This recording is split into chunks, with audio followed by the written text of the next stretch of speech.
Good evening, everyone. Good evening. Good evening. Good evening.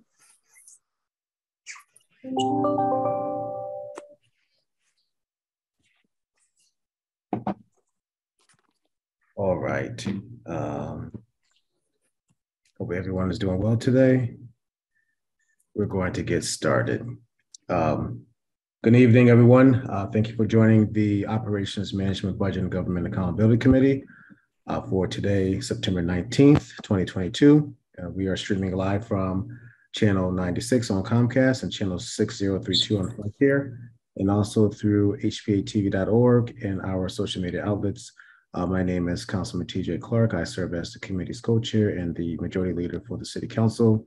And we are joined by Councilwoman Shirley Surgeon, who is a voting committee member, Councilwoman Tiana Hercules, who is a voting committee member, Councilman John Gale, who's a voting committee member. And we have two items on our agenda. And if there's no objections, I want to move out of order and have item number 2 go first. Are there any objections? No objection.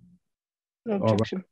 And we also are joined by our finance director, Leon Rawls, and our corporation treasurer, Ms. Carmen Sierra. And so since there are no objections, we are going to move with item number 2, Mayor Broner with a company resolution of the City of Hartford's Department of Health and Human Services to receive funding and execute an MOU with Catholic Charities for the use of Social Solutions Apricot 360 database, which was item 3.1 on the September 12th agenda. And we have Carmen Chaparro, who is representing the Health and Human Services Department. Councilman Clark, and thank you so much. So this particular instance, we received about $60,000 from the Village for Families and Children as a pass-through from the Office of Early Childhood. And that $60,000 is to hold a contract with Social Solutions, who are the owners of Apricot 360 and an ETR, Efforts to Outcomes, which is used not only by offices here at HHS, but also through other offices in the city. So OEC is not allowing anybody but us essentially to have the contract with Social Solutions for the purchase of licenses to use not just here at HHS, but also other contracted vendors with the Village for Families and Children. This particular MOU with Catholic Charities will allow Catholic Charities basically to use our contract with Social Solutions to pay for their licenses for Apricot 360 in the coming year, as they are not, OEC is not allowing anybody else to hold a contract with Social Solutions because they are just phasing that out of their funding in the coming years. So this is modeled very much like what we do for Ryan White, where vendors, pay us, and in this case, pay us to hold the contract. And in this case, only Catholic Charities will be paying for their 6 licenses at a per unit rate of $1,073. So we'll pay Social Solutions, and Catholic Charities will reimburse us for those licenses for this year.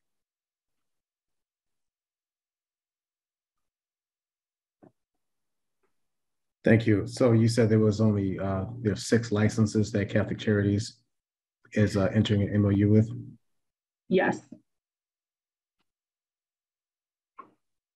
And it's all reimbursable. They are going to be, the city's reimbursing Catholic Charities. Catholic Charities will reimburse the city. Catholic Charities is reimbursing the city. Gotcha. Okay. Okay. Any questions from my colleagues? Councilwoman Surgeon. Thank you, Mr. Chair. I think I just can't see her last name. I just have Carmen in front of me. I apologize if I don't see your last name. Chaparro. Chaparro. Thank you, Ms. Chaparro, for your presentation. Could you tell me what information goes into the software package? So essentially the information, it's a social service data collection entity, essentially. So what it does is allows our home visiting programs to, and other, social service programs to, like early childhood programs use it. It allows us to capture demographic data and family data from the families that we serve.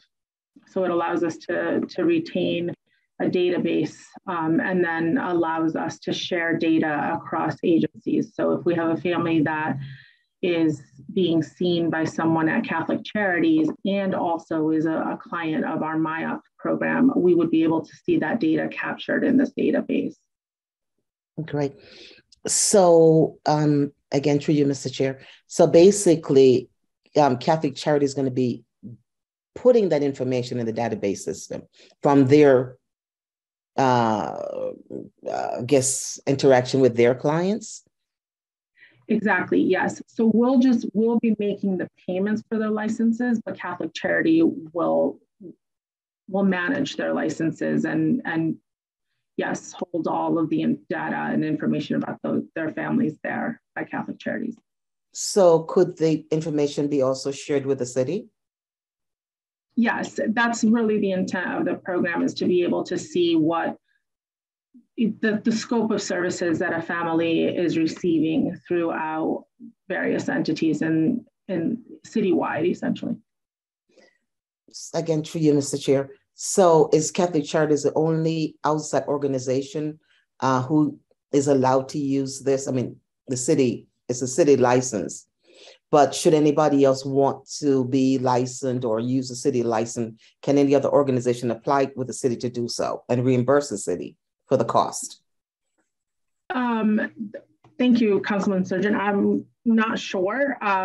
In this case, no, because the money that we're being funded to use for this license or for this contract with Social Solutions is money that's coming to us from the Village for Families and Children. So the only licenses that we are allowed to purchase are the licenses that the Village for Families and Children say that we can. So yes, there are other agencies that will receive those licenses along with Catholic Charities, and our home visiting programs is included in that. But in terms of, let's say the agency of Councilman Clark comes along and wants to join us, that wouldn't be through our contract. They would have to have been funded through the village in some way, with the OEC money. Got you. So I'm just making sure I understand this. So specifically, what you're asking for is only Catholic Charities would reimburse the city to use a city license. No other outside agency is allowed to use a city license and reimburse the city back. Only Catholic Charities. Yeah, Catholic Charities is in a little bit of a different situation just because they didn't get the funding that they thought they were going to get directly from the village. And so basically what this is allowing them to do is to cover 6 licenses that they can't cover elsewhere, and that will allow them to maintain this database and the information that they have collected on clients and to add any clients that they have coming in. So basically, if they got the funding, they could have applied to the village or to this organization for their own license. I believe that they didn't receive as much funding as they had anticipated.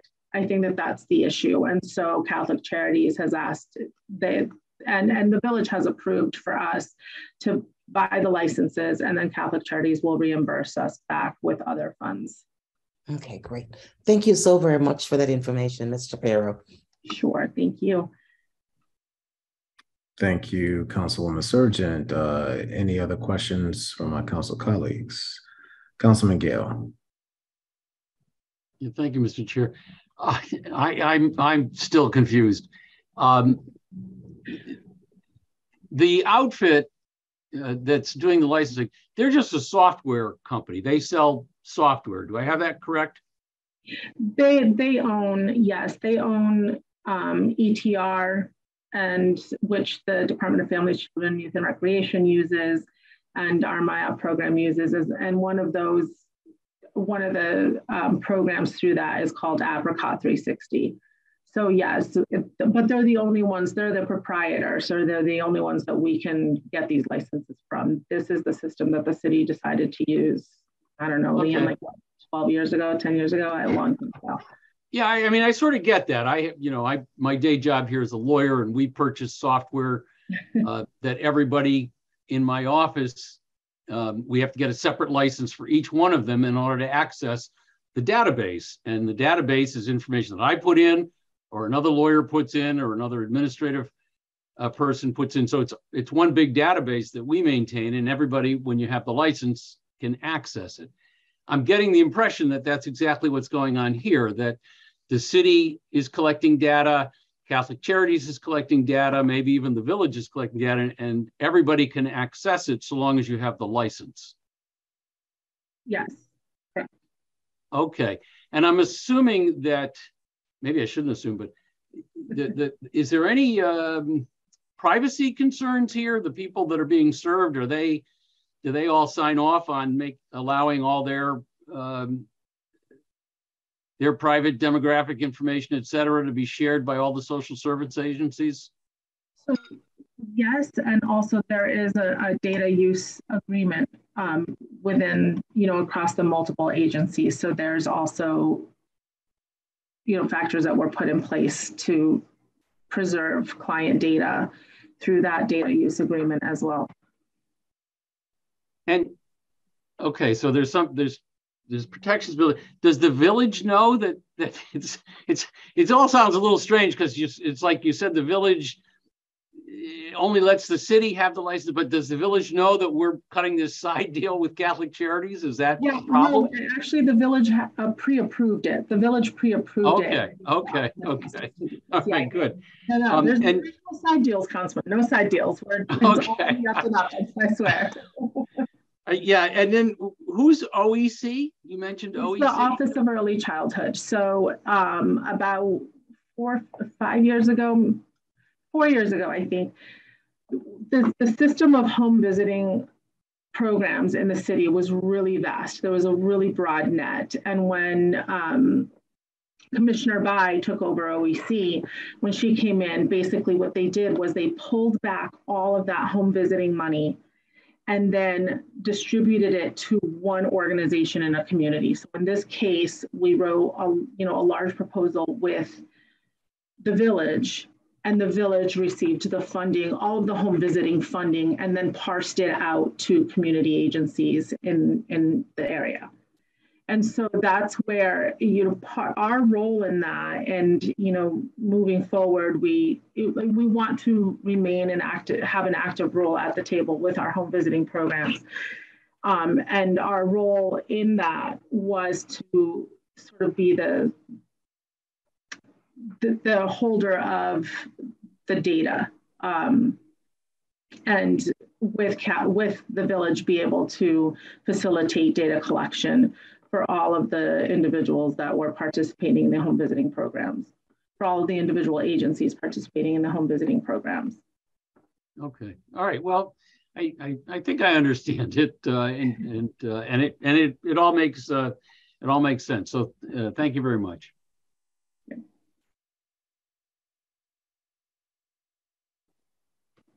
Right. Any other questions from my colleagues? How long is this agreement for, Carmen? It is for 1 year. Is it automatic renewal or? It is automatic renewal. Every year,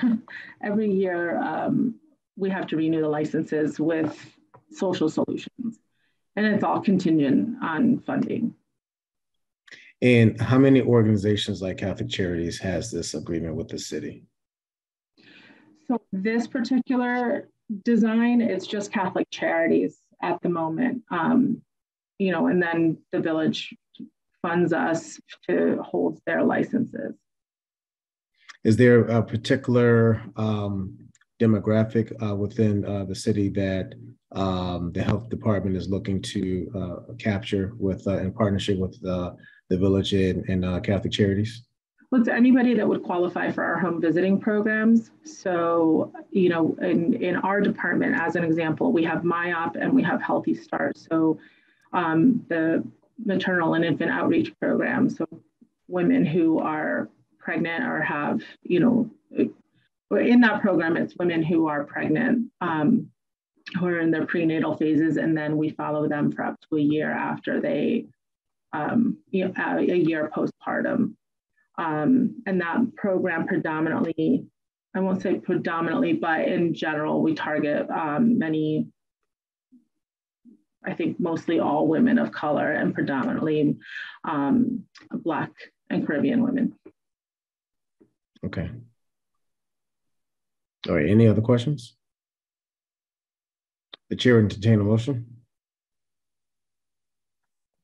Move we send this back to council with a favorable. I'm sorry, Majority Leader, I have a comment. Yes, sir. Yeah, so I just wanted to maybe I'm preemptive here, but I'm recusing myself from this vote as I work for Catholic Charities. You are a little bit early. Okay, all right, no problem. Councilman Gale? Yeah, I'll make the motion that he can't vote on. So I move that we send this back to council with a favorable recommendation. Motion been made by Councilman Gale. It's been seconded by Councilwoman Surgeon. Any discussion? Councilman LeBron. Yeah, yes, I like to. Oh, I'm sorry. Go ahead, Councilman. Sorry, an ambulance happens to be riding by at the moment. Okay, I officially recuse myself from this vote. All right. Thank you, Majority Leader. Thank you, sir. Any other discussions? Hearing none, all in favor, indicate by saying aye. Aye. Aye. The ayes have it, it's unanimous. This item is passed for the next council meeting to be placed on our agenda. Thank you, Carmen, very much. Yes, sir. Thank you all. All right, have a good one. Next item on our agenda is item 2.1, an ordinance introduced by Council President Rosado, amending Chapter 17 of Chapter 2 of the Municipal Code, which had a public hearing on June 20th, 2022 at 7 p.m. And for the general public, this ordinance that was introduced is a COLA, cost of living adjustment ordinance for our city retirees. And I did see the treasurer here.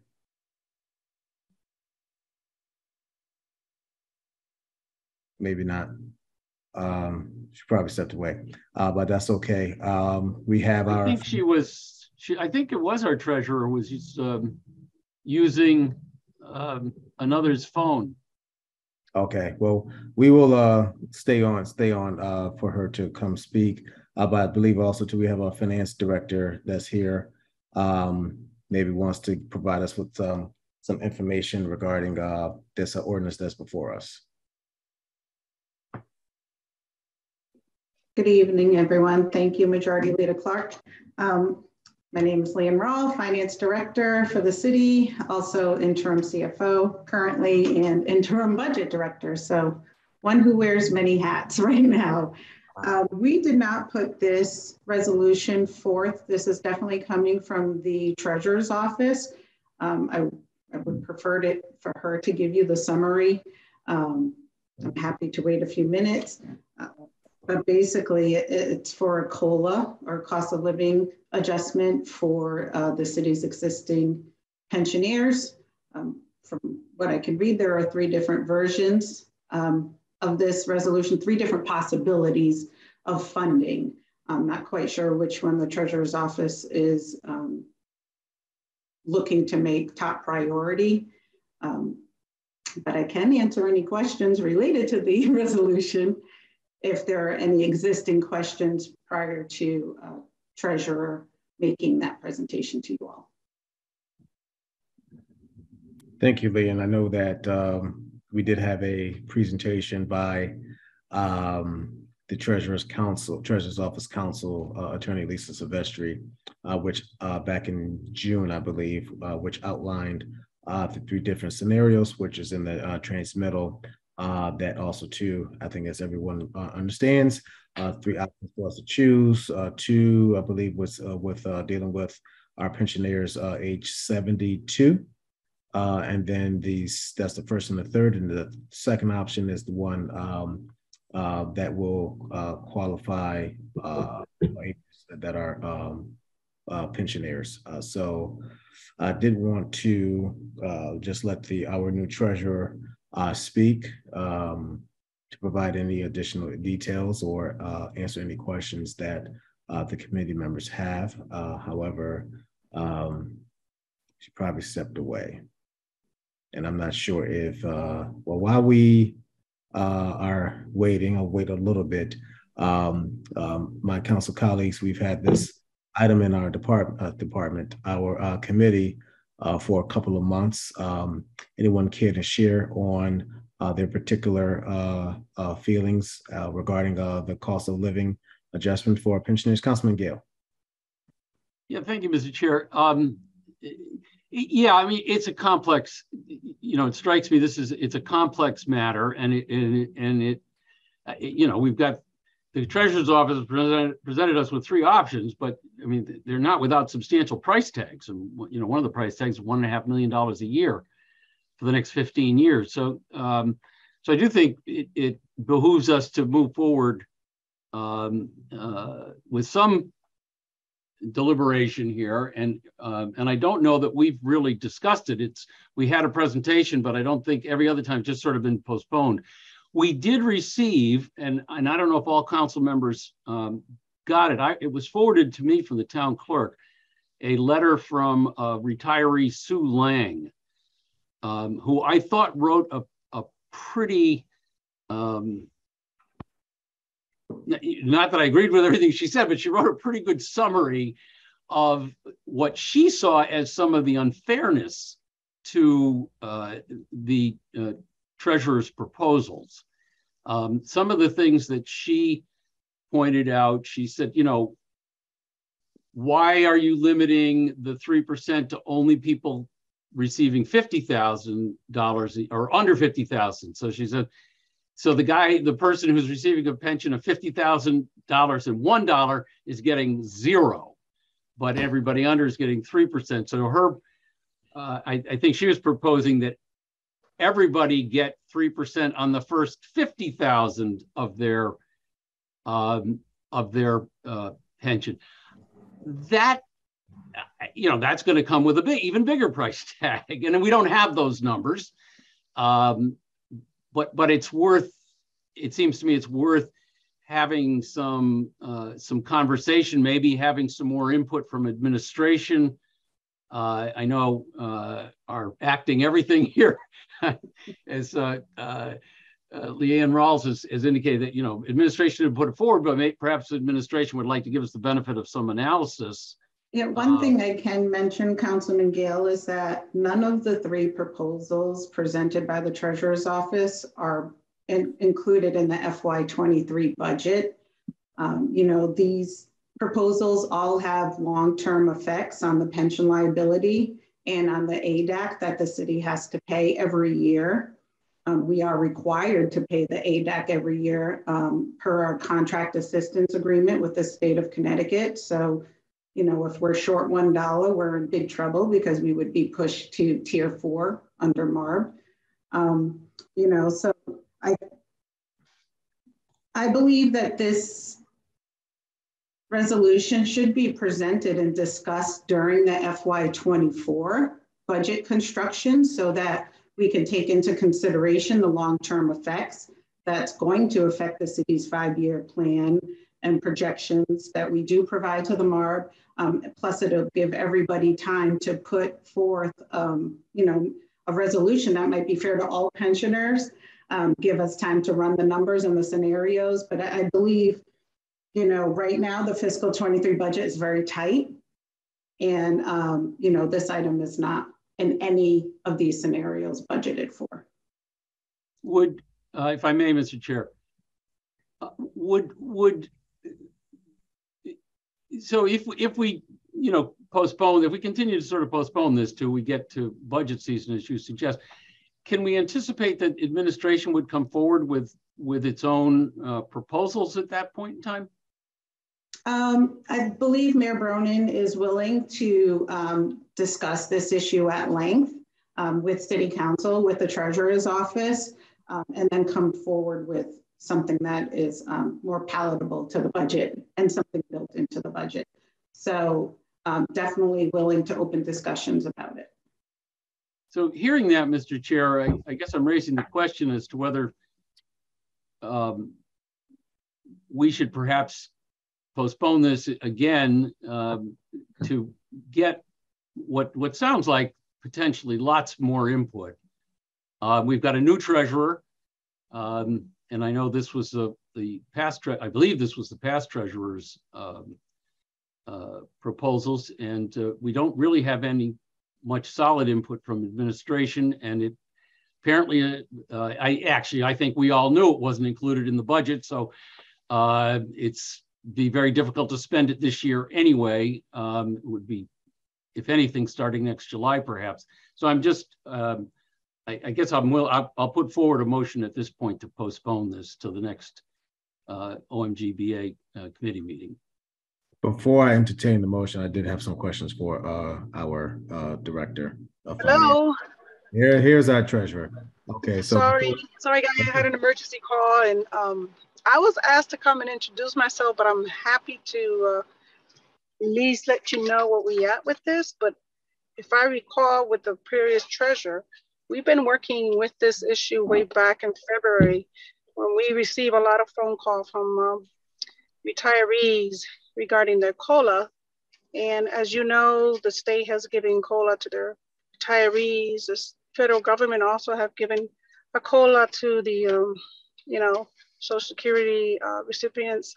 And so we took the liberty of presenting these 3 scenarios to the council, since you have the responsibility to consider it and vote on it. And my legal counsel, Lisa Silvestri, gave the presentation last time and broke it down by age and also the annual ADDAC of how much it's going to cost, and then to see how we will work together to make it happen.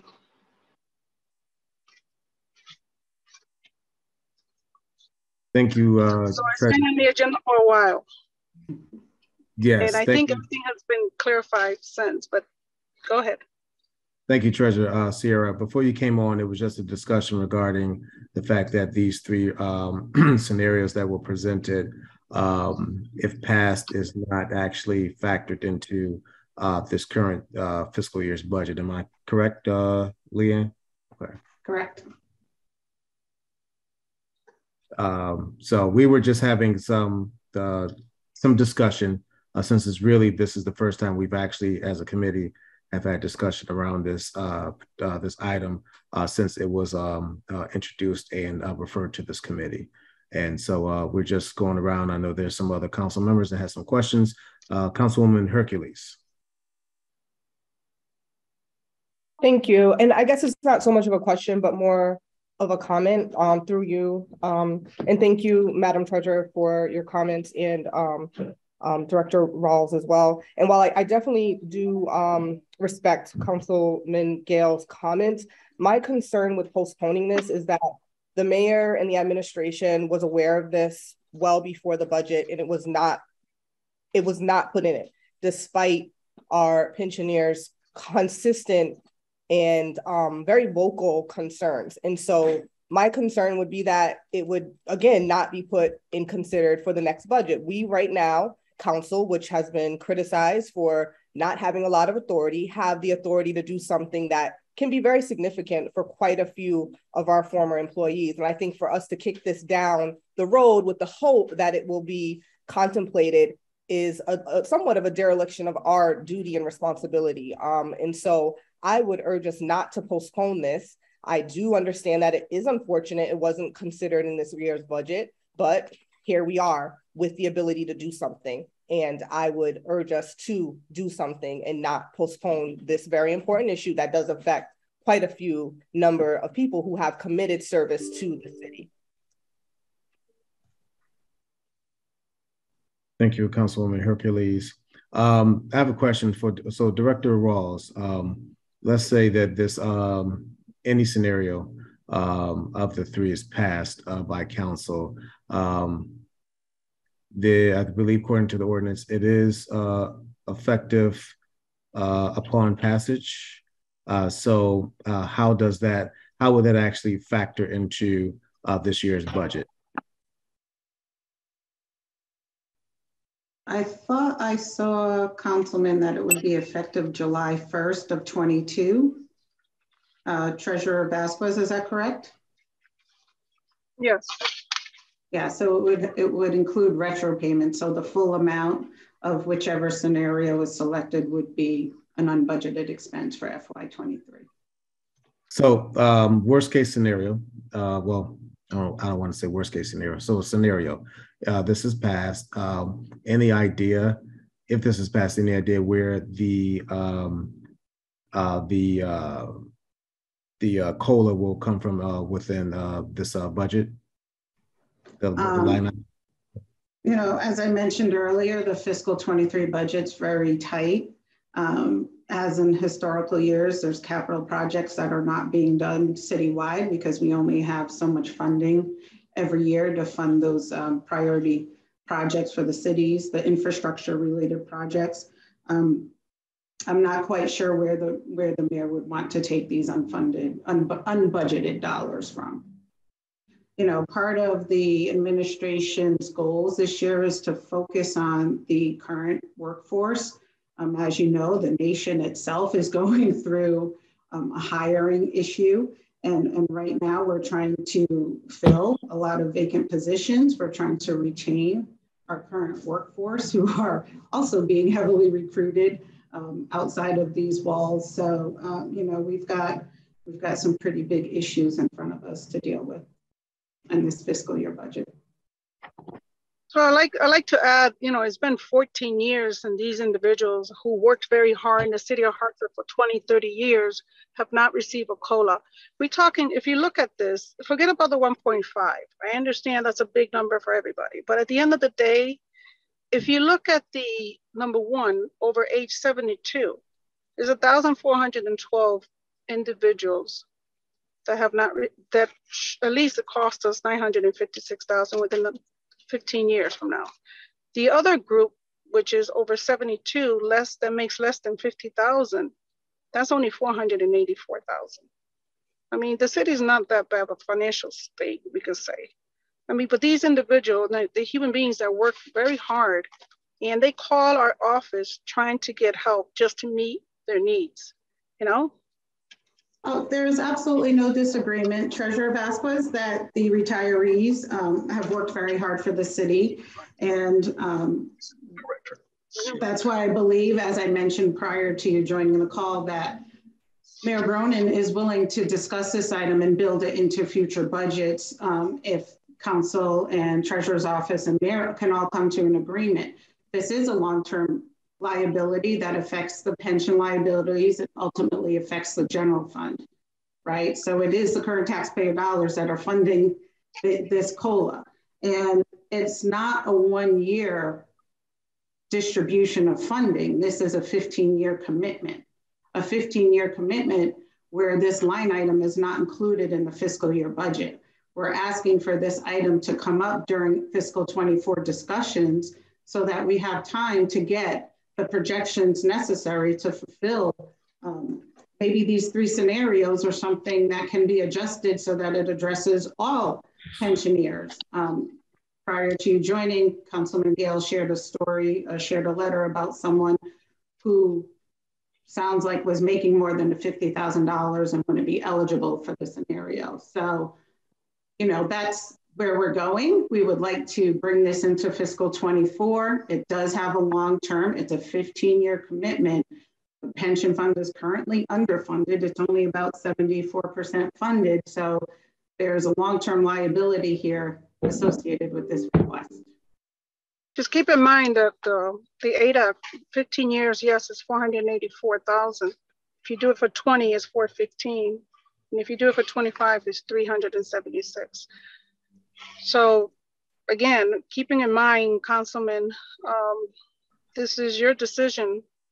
And these are people that worked in the city of Hartford for many years. and now at the stage of their life, over 72 years old or more, that are really struggling to live. And if you see the state helping that same population, and you see the government, federal government doing the same, why can't the city come in and help out? And by the way, my name is Sierra. I know you see Vasquez. That was my daughter. When I had her set up my phone in my car, she put her name. She became the owner of the whole thing. No, it's not your fault. It's not your fault. It's just that the phone, when you look at it, it says Vasquez. Yes, it was her. She became the owner of my car. Don't worry about it. My apologies, Treasurer Sierra. It's okay, sweetie. It's okay. Thank you. No, thank you both. And I would say I am a huge proponent of our pensioners getting a COLA. We have raised taxes in our city. The majority, I would say a lot of the pensioners still reside in the city of Hartford. I know that there's been a good argument about how many have actually relocated to the state of Florida. And then there might be more folks that relocated to Florida than they are that presently live in the state of Connecticut, city of Hartford. However, these individuals, I believe, have done their share and paid their dues that warrants a COLA increase. And as the treasurer stated, the federal government has provided a COLA increase. The state of Connecticut, I believe, provides a COLA increase every year. And I think it's time, Hartford is now out of its financial shadow. And, we've had some consistent years of surpluses where I think that we can now be able to provide those that have paved the way for us some relief. Inflation is high. Our taxes, again, are increasing. Dorsey bills are high. And, they are on a fixed income. And I think that if we know anyone that has collected a pension from the city of Hartford, that they are deserving of this in whatever capacity that they have served the city forest department. So I just want all of us to keep that in mind as we are trying to figure out the best scenario for us to move on. I saw somebody with a hand. Councilman Gale. Yeah, thank you, Mr. Chair. And I don't necessarily disagree with anything that you've said. I do hearken back to what Director Rawls noted with respect to the MARB, and I think this is the kind of thing that should be approached in a systematic way where we're going to build this in. Now, while it's certainly true that these pensioners haven't received an increase in 14 years, our first priority, it seems to me, needs to be to the current workforce. And having been on this council for 7 years now, I know that we have passed union contracts for every single one of our unions that provided them with 4 years of 0 increases. And then, if I'm not mistaken, almost everybody else got 2%, but much of that was retroactive. I think that what we're looking at now, and we have in front of us a union contract that was just presented last week for the police union. And if you go and you look at those raises, we're now giving those police 3% per year. So we're going to have some fairly, and that's a long-term contract. So we're going to have some fairly substantial budgetary impact by our union contracts. The other side of that, in looking at these figures that have been presented by the Treasurer's Office, when they break down how many people are making as a pension under 50,000 and over, it was startling to me that 40% of that crowd is making over $50,000 a year in a pension. Now, we've got a DPW that hasn't gotten raises, and most of those workers are making well under 50,000. So it seems to me if we're going to, we've got to take care of the existing. We know that we've got huge problems employing people. When we had a conversation as a council a couple of months ago with Human Resources, who told us they have 200 vacancies in a workforce of 1,400 or 1,500 people because our salaries have gotten so far uncompetitive. We're losing the police officers to other towns, and that's not even talking about the teachers, but I mean, that's not part of our budget yet, but I know teachers started this year with 80 vacancies over there. But anyway, I mean, I think that this is,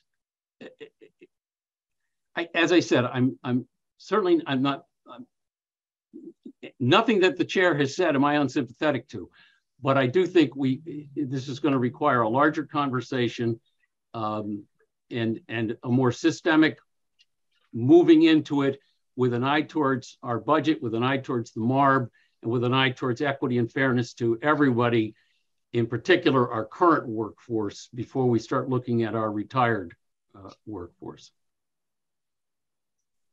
Councilwoman Surgeon. Thank you, Mr. Chair. And I will agree with everything you have said, and also Councilman Gale. As a new retiree, believe me, 15 years we are living on an income, you know, with everything raised from gas to food to groceries to everything else, and our income does not go up. That's all we live with is what we have received, you know, when we retire. So I truly do, I really do understand and sympathize and empathize, and I know how it affects retirees. As I said, I'm a new one. But back to Councilman Gale's, you know, if we, through you, Mr. Chair, to Leon, if we agree to one of these scenarios and it's sent to the mayor and it's sent back to the administration, how does the administration have to then find this money in the budget? Whatever it is right now, say, what is, I think it's like 800 and no, I think it's like 484,000, 15 years. How does that work? Because I thought when we have a budget is actually a balanced budget. So how would this work if this is going to be effective July 1st? So it would have to be a discussion as to where the shortfall would be picked up with the administration, so we could come to a decision. I can't give you a straight line item right now that I can say, oh, you know, this is going to come in under budget, so we'll just take it from here. It's more going to be a borrow from Peter to pay Paul type of scenario. And again, that's based on whichever version is selected, if it's version 1, 2, or 3, because the price tag is different for each scenario. Oh, thank you. Through you, Mr. Chair, you know, when I looked at all three scenarios, and I truly, I think Councilman Gale mentioned that 40% of the retirees make less than 50,000. Is that correct, Councilman Gale? No, it was a little under 40% are making over 50,000. So that means 60%. And that's the retired. Just to be clear, Councilwoman, that's looking at the group that retired 15 years ago. I'm looking at paragraph 1 of the. I'll read it here just to make sure it's correct. It says, for retirees who retired more than 15 years ago, the COLA would be provided to approximately 1,412 retirees. And then it mentions that if you change that to only people who are making less than $50,000 a year, it only applies to 890 retirees. So I just did that math, and that means that 40% of that crowd who retired more than 15 years ago are making $50,000 or more per year right now. And 60% are making under 50,000.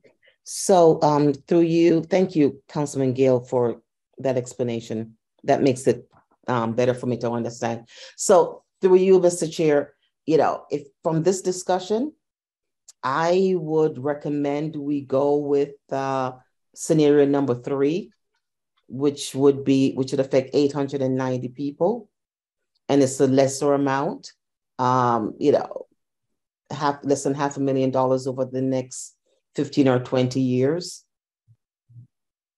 Motion has been made for option 3 that was provided for us. Is there a second? I'll second it. Didn't we have a motion from Councilman Gale on the floor? No. No. And Mr. Chair, I think it's version 2. Oh, version 2? That Councilwoman Surgeon's referring to. It's version 2. Okay, I'm sorry. I'm reading. Oh, jeez. I'm reading. Which one am I reading? I'm looking at page 7 of 10. Okay, let me go down to page, sorry. Okay, yes. So let me correct my stated resolution to send back favorably to council, selecting the item number 2, which would affect 890 people and less than $500,000 in the budget over the next 15 years, 20 years. And I'll second that. Any discussion from our council colleagues? I would have to say that I will be voting no on that motion. I think it's physically irresponsible that we don't have at least one more conversation with the administration to see how this is actually going to affect our budget, how fair it is to the other retirees. And if we waited, a couple of months, I don't see why we can't wait another 3 weeks and have further conversation.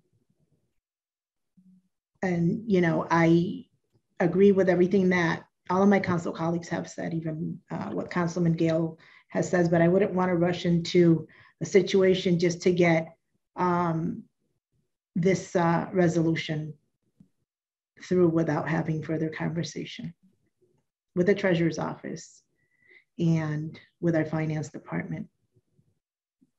We make these motions now, and then they pass, and then we have to deal with the aftermath, especially under the MARB. Thank you. Councilman LeBron, I saw your hand, and the Councilwoman Hercules, I saw you as well. Question regarding the MARB, because Councilman Gill had talked about this, and this is striking my mind. Director Rawls, when are we actually able to submit a request to come out of oversight from the MARB? Are we there as far as the years that under oversight? Absolutely. So Corporation Counsel Rifkin's on the line, and correct me if I get anything wrong, Howard, but basically we have to be at a purchase grade level for our bonds. And right now we're not there with one of our rating agencies. So with one rating agency, we are there. With the other, we are not. I believe we've made the 5-year commitment that it requires for tier 3. But I believe the bond is the one thing that's holding us back right now. Thank you. Did I get that right, Howard? Yes, that's absolutely correct.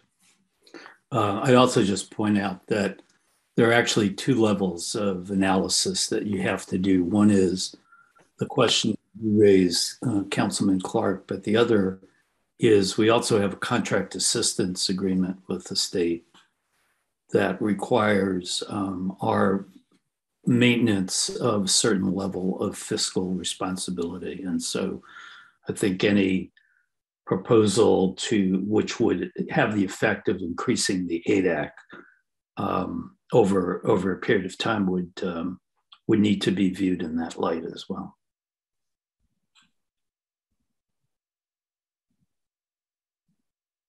Thank you, Howard, for your explanation.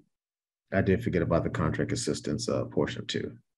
So if I may, Councilman, one of the triggering events of the contract assistance agreement also deals with the reduction of fund balance. So just another thing to keep in mind. Thank you. Councilwoman Surgeon, you? Yes, sir. So basically, there is a motion on the floor. If the discussion is finished, let's vote on the motion and see where we go. All right, I just had two other council committee colleagues that I believe has a discussion. Councilman LeBron. Thank you, and through you, Mr. Chair and Majority Leader. I think from my viewpoint, I'm thinking about the people that the pensioners themselves that this would affect. And I think we all sympathize, and I think we all agree, and I think the common thread that we all agree with at council is that something needs to be done for this pensioners. The question becomes when. Where I still lack the understanding, and I'm not sure if we can answer that now, is what will happen or what potentially may happen to those pensioners if we're setting them up with expectations and it doesn't execute because of MARB oversight, the contract majority leader that you just stated. And so I would be reluctant or reticent to approve something and then it doesn't go through. What I think is what we should do is, in my opinion, re-examine the fiscal aspect. And when we do approve it, because I think that that's the common theme, is that we approve it in a way so that way we know it's going to be effective at a set date. That's just my opinion. All right, thank you, Councilman. Councilwoman Hercules. Just with respect to Councilwoman Surgeon's motion through you, I will be voting no, and for pretty much the reasons that I already articulated, that this is not a new information to us. The fact that it came to a resolution by this way was probably because this was deemed as one of the only ways to get something done. And while it may not be ideal, it is an opportunity to get something done for these pensioners because many have called. The administration has been aware well before the budget was adopted, and yet and still, this was not contemplated. And so I think past behavior can predict future behavior. And I would be skeptical of any discussion that it may be included in the next fiscal year because it wasn't included in this fiscal year. And again, this isn't new information. So we have a responsibility before us. And I think that we should not take it lightly, not saying that anyone is, but this seems to be the opportunity to actually do something. All right, all in favor of the motion indicate by saying aye. Aye. All in that oppose indicate by saying no. No. That's 1, 2. Councilman Gale, Councilman LeBron, Council President Rosado, Councilwoman Hercules. You're no as well. And myself and Councilman Surgeon are yays. So this item, the motion has failed. Councilman Gale. If I may, I'll reintroduce a motion to postpone this to the next committee meeting to continue the conversation, but not to pass anything tonight. All right, motion has been made to postpone. I second that motion. Motion has been made by Councilman Gale, second by Councilman LeBron. Any discussion? Yes. Seeing yes, Councilman LeBron. Yes, I just want to reiterate, and I think it's important for the public and the general audience, and more importantly, the pensioners. For me, I'll speak for myself in this, in that I think the spirit of everyone wanting a COLA increase is there. What I will say is, in my opinion, is that for the next time when we discuss this in committee, that I will be more prepared in understanding the implications as it relates to the MARB and the complications related to what Attorney Rifkin had brought up, because I'm not sure if those things were on the table prior to today's meeting. But regardless, I think we all believe that the pensioners should receive a COLA, but we shouldn't just we shouldn't focus on or shouldn't put an expectation in place when those details are still out there. Thank you, Majority Leader. Thank you, Councilwoman Hercules, and then Councilwoman Surgeon. Just a point of clarification of if the motion to postpone is passed, when will it be taken up again? And maybe Councilman LeBron answered it with the next committee meeting, but I just want that to be clear in the motion because it has happened that things have been postponed and not readdressed on subsequent meetings, not in this particular committee, but just in general. So I want it to be, if that motion can be amended to specify when this matter would be brought back up and readdressed and rediscussed, I think that would be important. Councilman, is your intent to bring this back up for next committee meeting, correct? Yes, sir. Yes, Mr. Chair, yes. No, I'm sorry, Councilman Gale. Councilman Gale. Oh. Yeah, I'm sorry, Mr. Chair. I had a motorcycle just ride by on Main Street here that anyway, to Councilwoman Hercules, and Mr. Chair, correct me, this will show up on our agenda at the next OMBGA meeting, Councilwoman Hercules. It will continue to show up on the OMBGA agenda until it's moved out of committee or somehow otherwise killed. That doesn't necessarily mean we bring it up. I mean, but you know, we can get to it and again postpone it. But if we have new information or we seek to bring you know, more outsiders to come in and give us some more information about things, then obviously that would be further discussion. But I think that's correct, Mr. Chair. Am I right about that? No, that's correct. Procedurally, this item is supposed to be put on the agenda for next month. Councilwoman, does that answer your question? Okay, thank you. Councilwoman Surgeon. Thank you, Mr. Chair. I was under the impression, Mr. Chair, that there was discussion with several council members regarding doing a COLA. So before this item came on the agenda. And so I'm confused where, you know, the item came on the agenda and there was no discussion, you know, regarding, you know, the administration, what they thought of it, to get any feedback from the administration or anything. And I thought there was a committee that was put together to do this. I do know that there were some conversations that were between the former Treasurer Cloud and certain council members, which led to this being introduced. So I'm not sure how some of that information may have got lost in translation or lost up into how we got to here. I would say from my own observation that it was, this is the first time in these discussions where it was mentioned regarding, you know, I've heard about, I was informed about the ADEC, however, not about, you know, the warning regarding the, regarding MARB and also to the contract compliance portion. I said the name wrong. I know, but Contract assistance. Contract assistance, thank you. The contract assistance portion. This is the first time, from my perspective, that it has reached my ears and brought up within this committee regarding those two key things regarding, you know, that may affect the COLA. I can't speak for anybody else, but that's just my observations. Okay, thank you, sir. You're welcome. All right, any discussion on the motion to postpone? I would say just for the public's understanding, the great men and women who work in DPW that are under 1716, they do not contribute to the city of Hartford's MRF. Their pensions from the state of Connecticut. So any type of COLA passage they will not benefit from our actions. That those are they'll benefit from the state of Connecticut's actions. Am I correct, Director Rawls?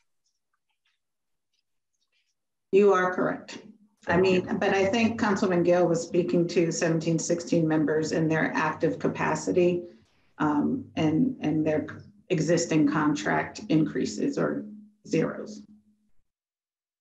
And I would just say, I know that we still have a gap regarding, which was already mentioned, regarding HR, and we really need to find a way to plug in the holes to have more active recruiting, more active hiring in our HR department, because These vacant positions are long overdue to be filled. Any other discussion on this postponed item? Seeing none, all in favor of postponement indicate by saying aye. Aye. Aye. Aye. Aye. All right, Councilman Gale, can you raise your hands? Aye. All right. Any nays?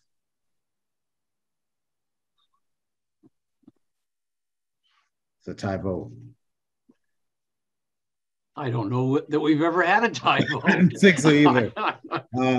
Howard. Yes, sir. I don't think that this has happened in my time on council. Yeah, so effectively, I mean, you don't have the votes to adopt something or to recommend something to the council.